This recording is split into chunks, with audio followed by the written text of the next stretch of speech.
The third symbolic age allegedly is the age of Pisces, the two fish. They claim that because Jesus fed 5,000 people with bread and 2 fish, and because Jesus befriended 2 fishermen who followed him, that this must be symbolic of the age of Pisces. Actually, 4 of Jesus' disciples were fishermen, not just 2. Though 4 disciples were fishermen, what about other followers of Jesus? Matthew, for instance, was a tax collector. Simon was a zealot. Luke was a physician and historian. Paul was a Pharisee and a tent maker. What is their significance to astrology? They have none. And I think we have all seen the Jesus fish on the back of people's cars. Little do they know what it actually means. It is a pagan astrological symbolism for the sun's kingdom during the age of Pisces. Actually, the fish symbol was an identifying symbol for Christ, which early persecuted Christians used, and it has nothing to do with the age of Pisces. The Greek word ichthus for fish is an acrostic based on the initials of Jesus Christ, Son of God, Savior. Indeed, Jesus fed 5,000 people with 2 fish and 5 loaves of bread, but he later fed 4,000 people with a few fish, or more fish than 2 fish, and 7 loaves of bread. Obviously, Zeitgeits does not quote this event because it does not fit their paradigm. According to Zeitgeist hermeneutic, it could just as easily be called the age of bread, but there is no such thing. Jesus also healed people, gave sight to the blind, raised the dead, walked on water, and cast out demons of people, but there is no astrological ages accompanying these miracles. Besides, fish and fishermen are also mentioned in the Old Testament, which predated Jesus and was prior to the age of Pisces. New Testament stories also refer to a rooster, doves, donkeys, birds, camels, sheep, and goats, yet none of these animals would normally fall under the age of Pisces like fish. In Luke chapter 22 verse 10, Jesus tells his disciples to enter into the city where they will meet a man bearing a pitcher of water. Acharya S. and Zeitgeist claim this is a symbolic foreshadowing of the age of Aquarius, or the water bearer. How the text conveys foreshadowing one cannot say, except for Acharya S. Acharya goes farther than Zeitgeist, claiming Jesus was baptized in Aquarius, the water bearer, hinting that Jesus will bring in the age of Aquarius. But the age of Aquarius begins around AD 2150, so how exactly was Jesus baptized in Aquarius? Acharya S. then claims that Jesus became the Good Shepherd and the Lamb in Aries the Ram. Aries, from about 2150 BC to AD 1, which has already been attributed to Moses, is now attributed to Jesus, but has nothing to do with Jesus, just as it had nothing to do with Moses. A lamb is not a ram and has nothing to do with shepherding sheep. The only parallel here is that they are animals. This is a wild generalization. She goes on to state that Jesus told parables of the sowing and tilling in the fields in Taurus the bull. Acharya has now attributed all 4 of these ages to Jesus somehow. But which one is it? To these critics, any mention of bulls is automatically accredited to the age of Taurus, any mention of animals to the age of Aries, any reference to fish to the age of Pisces, and any reference of water to the age of Aquarius. You would think that there would be much less broad and cryptic references if this were the reality and the intention of the writers of the Bible. Jesus told parables and several agricultural metaphors, including fig trees, wheat and tares, sheep and goats, seeds, and many others. But there is no supposed symbolic age for these parables. Obviously, Bible stories will abound with fish, because fish were the most common source of protein near the Sea of Galilee. Now, we have all heard about the end times and the end of the world. The cartoonish depictions in the book of Revelation aside, the main source of this idea comes from Matthew 28:20, where Jesus says, "I will be with you even to the end of the world." However, in the King James Version, world is a mistranslation, among many mistranslations. The actual word being used is eon, which means age. I will be with you even to the end of the age, which is true, as Jesus' solar Piscean personification will end when the sun enters the age of Aquarius. The entire concept of end times and the end of the world is a misinterpreted astrological allegory. Let's tell that to the approximately 100 million people in America who believe the end of the world is coming. Peter Joseph alleges that the main source for the Christian idea of the end of the world comes from Matthew 28:20. But this passage has nothing to do with Christian views of the end of the world. Rather, a complete thematic treatment of the passages concerning the end of the world make up most Christian views, which, for the most part, agree that Jesus will return as a thief in the night in flaming fire, taking vengeance on those that don't know God, and the earth will be burned up. Indeed, the word world in the King James Bible is translated to aeon in the Greek, or age. This word means forever, an unbroken age, perpetuity of time or eternity.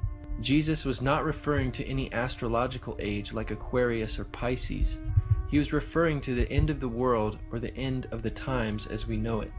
The Greek word aeon was used again by Jesus in reference to the end of the world when he said, "The harvest is the end of the world," or aeon, and the reapers are the angels. In Luke chapter 1 verse 70, Jesus refers to God's holy prophets which have been since the world or aeon began. God's prophets, such as Moses, did not live in the astrological age of Pisces as Jesus, yet Jesus includes them in this passage. It is obvious Jesus is not referring to an astrological age here. Paul stated in Romans 12:2, "Do not be conformed to this world or aeon, but be transformed by the renewing of your mind."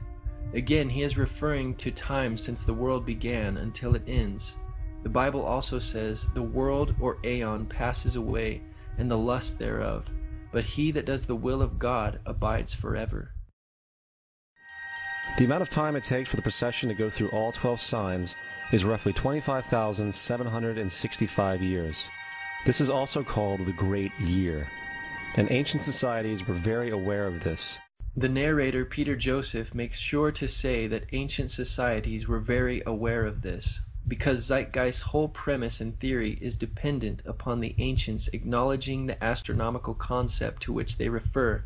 However, modern astrological beliefs are not identical to the ancient astrological beliefs, and Zeitgeist's argument regarding the various astrological ages is irrelevant. Historian of science and winner of the Genius Award from the MacArthur Foundation, Dr. Noel Swerdlow's response to Acharya's claims in Zeitgeist are as follows. In antiquity, constellations were just groups of stars, and there were no borders separating the regions of one from the region of another.